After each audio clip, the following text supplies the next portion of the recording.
men could kind of go sneak through this one and surprise them from behind, or cut them off from behind. That's awesome. There's a secret door. And the main door's over there. They knew. They knew. Yeah.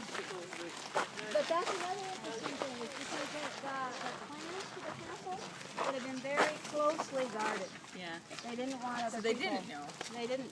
They might not have known. There were spies everywhere. Yeah. The Shogun's spies were everywhere. But very few maps are left of castles for that reason. They would have burned them or destroyed them somehow. Interesting. I know. So I mentioned that this was a huge development project. See the street down there is the one that goes in front of Starbucks. There's the... Oh. Down there. That is a river. A river went right through there. But if you're building a castle town, you don't want to have a river in the way. You need a lot more bridges. It's just a castle. And they were worried about overflow during the spring runoffs. So they changed the course of the river. And you can see the green belt, that row of trees a little bit further south. That's where the river flows now.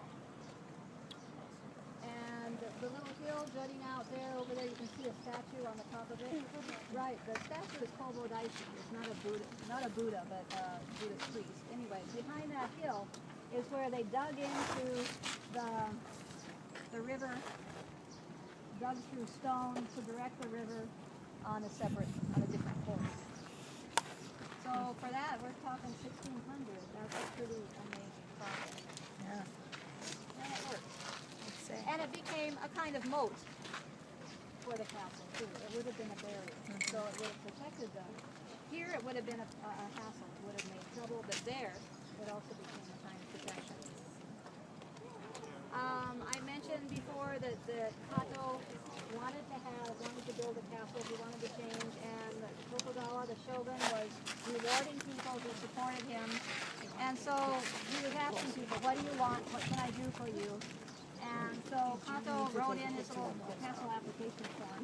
And they said at the time, this is a story that you hear about other castles in Japan, but in any case, evidently you had three choices. And Kato had heard that Tokugawa was very, very nervous about people getting their first choice. And once again, there's been warfare for 100 years.